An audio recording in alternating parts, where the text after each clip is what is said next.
Peace. Happy now. Now is the vibrate, of course. Gotta get that action. Peace. Not too far in the future. Not too far in the past. Right now, I want to speak on a little bit of alchemy. Matter of fact, and like doing alchemy with your fruits and your foods and things of this nature. But we all have the power, to change material things with our thought process and with our words. And matter of fact, that extends to our food, to all sorts of things. But I thought about detoxifying your food, and I was gonna give a few examples of how you could use visualizations. But I'm gonna get deeper into like how you could use visualizations to detoxify your food. But first off, I got this mango here, and this mango it's not organic. So that means they use pesticides on this mango. Now, and with pesticides, stuff like that, the thicker the skin is on the fruit, the less it is affected by pesticides in essence. Matter of fact, that's why some fruits are almost just fully tarnished when they inorganic, where it don't even pay to buy them. They're so unhealthy in essence. But mangoes aren't too bad when they're not organic because of the thick skin. But what I was gonna say is, I was gonna basically remove the pesticides or the toxins from the mango. And first off, I was starting off with a piece of elite shungite. You can see it. Elite shungite is 98% carbon and has fullerenes in it, but it has highly detoxifying properties. But matter of fact, that deals with like antioxidants, and matter of fact, and your melanin, because your melanin is basically like a form of carbon. So, as a matter of fact, and two, you see the correlation of like how carbon and diamonds, you know what I'm saying? Like you pressurize carbon and you get a diamond out of it. But anyway, I'm putting this shungite on top of the mango, and then I'm visualizing like all the pesticides, matter of fact, being pushed out by the shungite, but also being pulled out by Mama Earth, you know what I'm saying? Almost like how I'm grounding my stones right now and getting the negative energy pull out. I'm pulling out that, the pesticides, and then I want to give an example of how you could one up on that situation. Now this is, just a hypothetical example, but say for instance, if the pesticide used on this mango was sulfuric acid, I forgot the exact molecular structure, but I know it's like hydrogen, oxygen, and sulfur. I forgot like how many atoms in each one or whatever, but picture, you could well, no, let's not say this where visualization is important. This is where visualization with knowing what you're dealing with is important. So say for instance, if I know this was used sulfuric acid to use as a pesticide, I could envision changing out that molecular structure of the sulfuric acid and turn it into something that would be helpful to this mango. And this is just just an example, completely hypothetical. But like, all right, so say for instance, since sulfuric acid has oxygen and hydrogen in it, if you knew how that molecular structure looked, you could visualize it being broken down into water. Where you would take the right amount of protons, neutrons, or electrons away from the bond of the molecular structure. You would take that away and you would turn it into H2O. And that's where it's important, where when you actually know what's in things, chemicals. That's why on the cartoon Full Metal Alchemist, like they spent, like when they was trying to either recreate something or something of that nature or fix something, they had to use the exact same molecular structures thing. So say for instance, they wanted to recreate a human body, they would have to have the amount of salt that we have in our body, exactly the amount of copper we have in our body. But that's the same example. So if you know the molecular structure of the pesticides on the fruit, you can envision it being broken down and turned into something that is helpful to your fruit. And you could use that example with all kind of things, you know what I'm saying?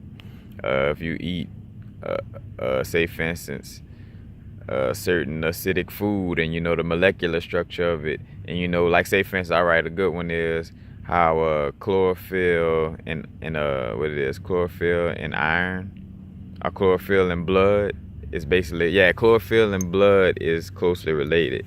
Matter of fact, so I could just see. I don't have no bang. But chlorophyll and blood is closely related, and if you look at it, if you just take out basically like one chemical, like if you swap the iron, I think it's manganese or magnesium, I'm not sure, in chlorophyll, but basically in the middle of the molecular structure of blood is iron, in the middle of the molecular structure for chlorophyll it's either manganese or magnesium. I want to say magnesium, but you know, matter of fact, if I'm off, I'll put the correct thing in the description.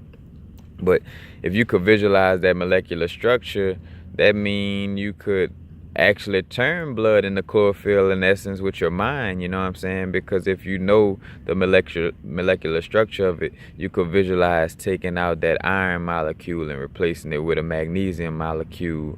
And matter of fact, it got one other different molecule on the outside of the bond, you know, but for the most part, it's basically identical. But anyway, you would visualize swapping out those two elements, and that would alchemically change it to, you know what I'm saying? Not even say alchemically, but it will manifest it in essence. But you say manifest, magically change it, alchemically change it to, you know, to another thing, another chemical, another element, you know.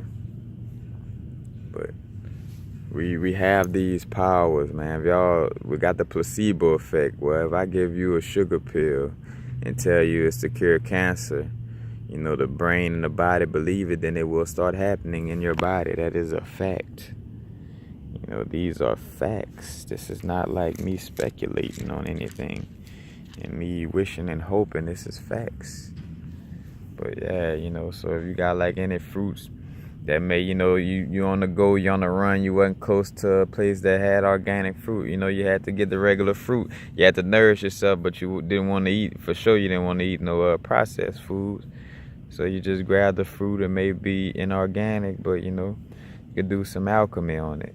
And the alchemy goes as far as your perception. So if you sitting there thinking I'm crazy and it's too far out, then it wouldn't work for you, straight up, you know. In fact, that's the disclaimer in essence. Your alchemy and your magic work as much as your perception allows you to believe it works. You know, so if you think you cuckoo and going crazy, then nah, it won't work. You know what I'm saying? Like, that's why the alchemy of breaking down your subconscious and knowing you have these powers, so you could know and believe in the powers that you truly possess. You know, but definitely I'm about to grub on this bad boy. But that's basically it. You know, like, when you start to learn molecular structures, like that's why, you know, learn the periodic table and all that is, you know, seeing, which was funny, like it could seem like a disguise, because part of it is a disguise for alchemy. Like they try to make it seem like they're really changing metals. I made a video about that, like with sulfur and mercury and stuff like that. They make it seem like that, but also though, dealing with, you know, manifestation and alchemy on a manifesting level though, you know, it is good to know those different chemicals and how they break down, you know. Because if it gets like that, then I could, you know, you could change the molecular structure of a quartz, probably, you know, give it the properties of another stone. If you know another stone that were, say, for instance, one oxygen molecule away from being, let's just say selenite, for example. And you know how the molecular structure look and everything, you know what I'm saying? You could visualize that and break it down, you know. Like that's how it worked. The great inventors, the great matter of fact, well, I was going I was thinking about George Washington Carver when I said inventors, you know what I'm saying?